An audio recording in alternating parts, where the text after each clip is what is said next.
Following on from the Marais minuet that we looked at recently, here's another movement from the same suite at the beginning of book 4. This is the Gigue. It's a little bit longer, it's a little bit fiddlier, but it's still quite playable. It uses essentially all the same ornaments that we've met already. It adds one more, and it adds a little thing at the end called a petite reprise, where you repeat the last, often it's 4 bars at the end. And it's a really common ending to the French dance movements. So we'll look at that instruction as we get there. What I'm going to do is play it, just the first section for you, very much under speed, but just spelling out each of the ornaments along the way so that you can check that as you're reading it through, that you spot them all and that you know what you're expecting to hear as we get there. So from the top, just the first section.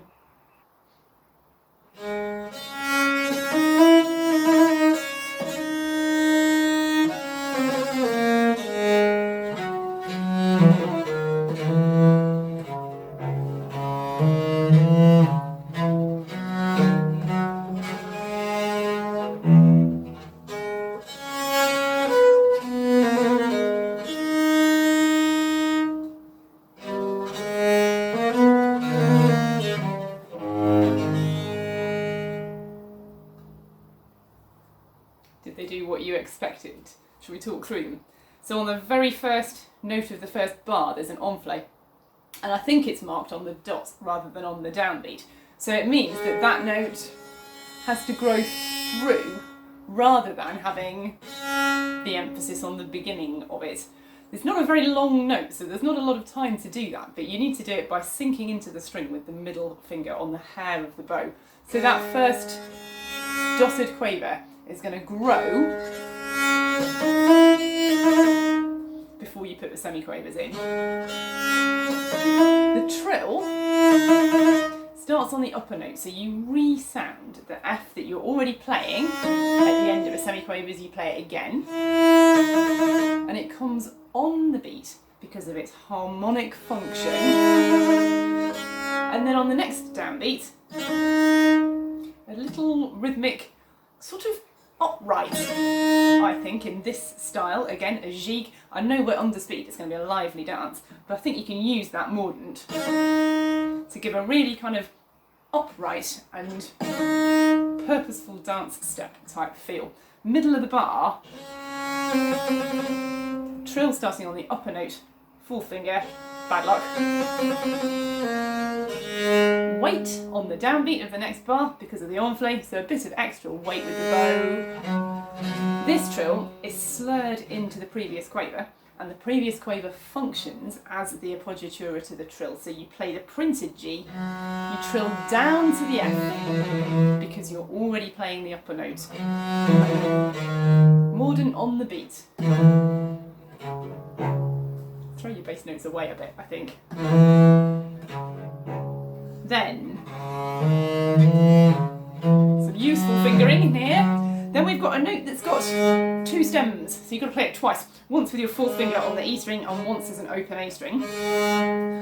It's also got a mordant on it, so you're going to twiddle down to the G below it.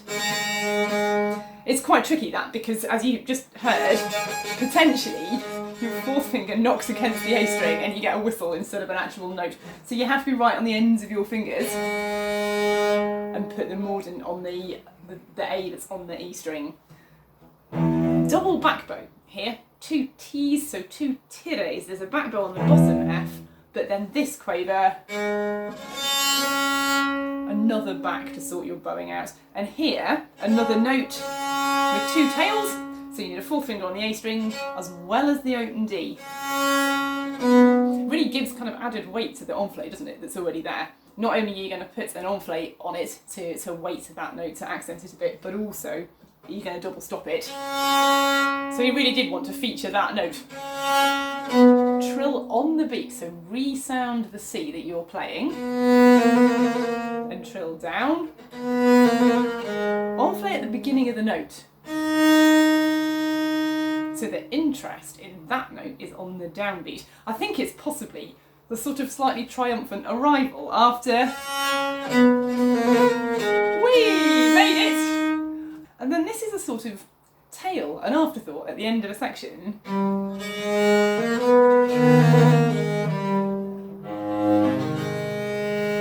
I find I often miss that fourth finger on the G sharp, but it's a really good idea because it means you've got plenty of fingers left to play the chord with. Start your trill on the upper note, so what you hear against the E is the C that you're playing as the appoggiatura at the top of the trill, down to the B, fourth finger on the G sharp. Meanwhile, your second finger is making its way down to the bottom of the chord here. I think in here lots of the ornaments serve to really reinforce the rhythmic drive of the gigue, the downbeat and the middle of the bar. A gigue should make you want to tap your feet, should make you want to get up, make you want to dance. And I think the ornaments in here are positioned in places that are going to really add to that, the structure and the emphasis on the strong beats. Shall we try it together, nice and steady, from the top, and just see if we can get all of those things in one go? Good luck. Let's do 1 and 2.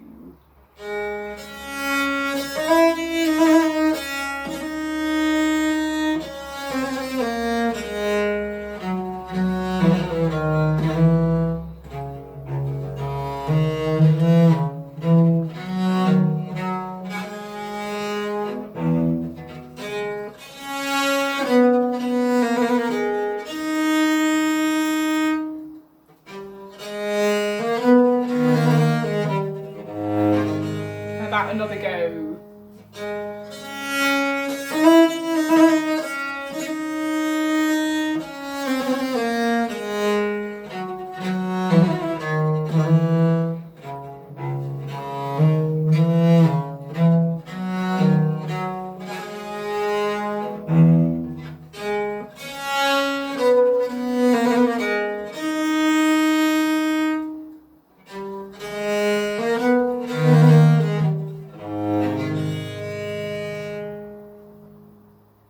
It's got a really rhythmically structured feel, I think, and I do feel as though the ornaments add to that. I wonder how you're getting on. Shall we have a look at the second section? Same kind of speed. So...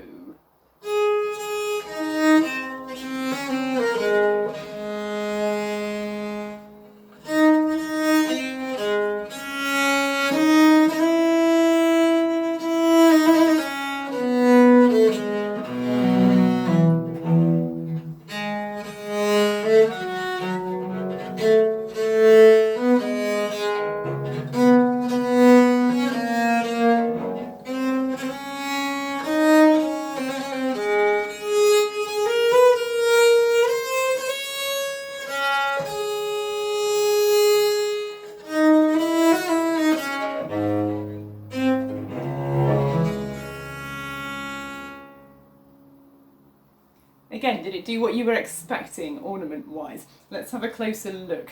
Fingering is the first thing that's in there. And interestingly, he wants you to come down the top string, not across. So we better do what he says.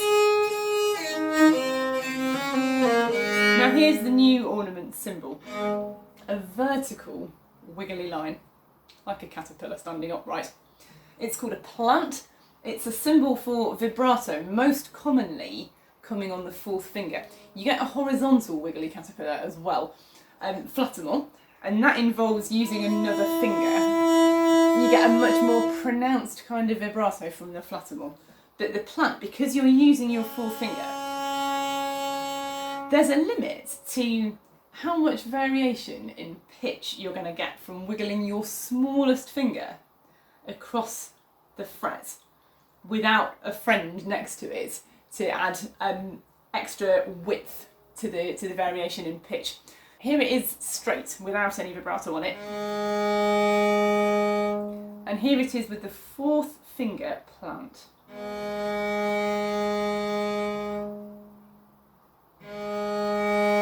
There it is straight,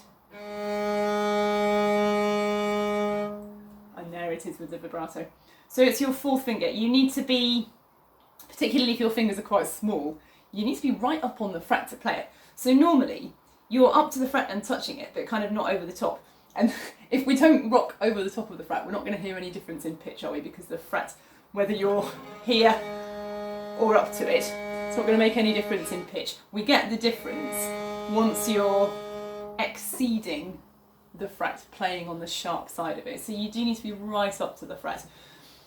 You need to be ever so relaxed with this hand. Don't hang on for dear life and sort of shake for all your worth. It's a very relaxed movement. My thumb it's resting on the back of the fingerboard, but it's absolutely not gripping the neck. And I'm sort of rocking backwards and forwards on the side of that finger. You can't go right on the tip. It's not going to make any difference to the pitch. So you're sort of using the side of your finger as a rolling mechanism, if you like, to be able to hear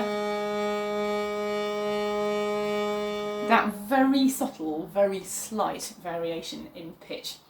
Most frequently, the one with the vertical vibrato mark will come on your fourth finger, and it's very, very subtle in terms of how much difference it makes to the pitch.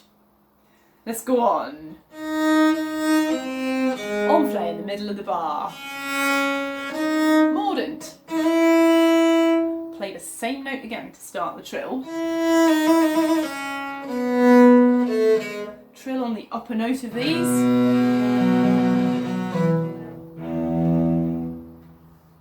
Enflé on this next one.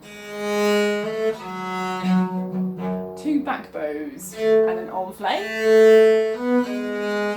Two back bows. Two back bows. Double stop this D and put a mordant on the one you're playing with the fourth finger.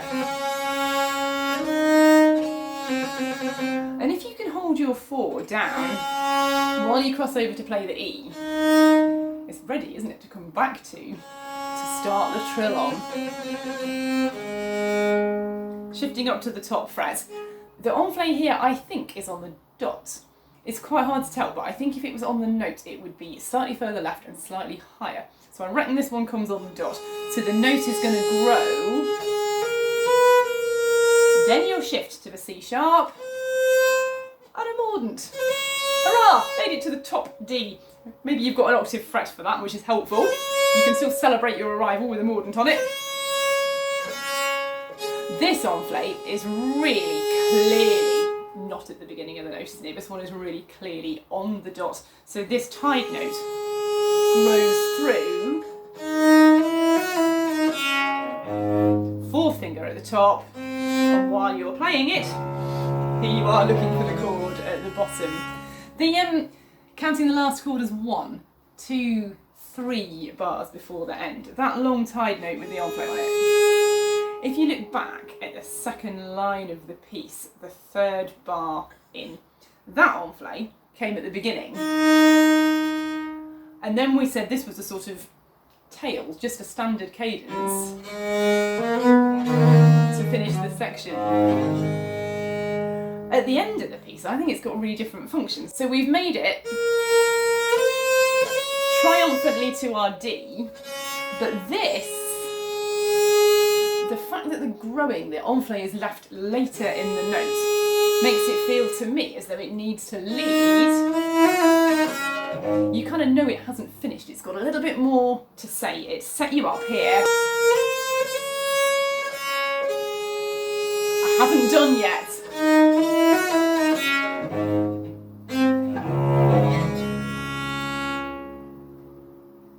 Yeah, does that make sense of the ornaments? Should we try it together? Second section, nice and steady. 1 and 2.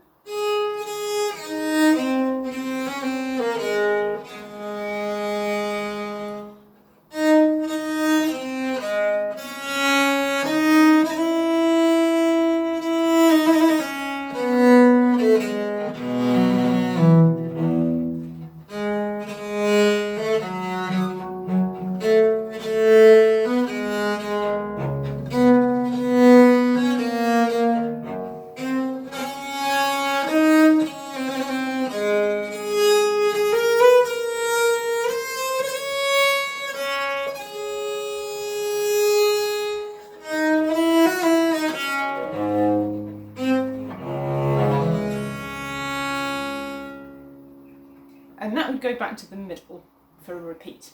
And the second time through, when you've played the last chord, you would go back 3.5 bars to where there's a little squiggle with 2 dots on either side of it below the note, and it says petite reprise pour la deuxième fois. So for the second time, after you've played the repeat, when you've played that section for the second time, you go back to that top A and you finish the piece with a little reprise of the last 3.5 bars. Good. Shall we play it through? Now the problem with this is that the continuo part doesn't start. So I'm going to play it once, playing both parts, so you get an idea of how it fits together, and then I'll just play you the continuo so that you can put the top part in yourself. Let's stick to our sensible speed for now. We're going for weighted downbeats and middles of the bar to give ourselves that dance type feeling, the urge to tap your feet even though it's nice and slow. Let's do both repeats and the petite reprise, and I'll see you at the end. 1 and 2.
And now you know how the two parts fit together. Let's do it again, and I'll just play the continuo, leave you to it on the solo part. You start. We'll go a little bit quicker. 1 and 2. 1.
Thank you.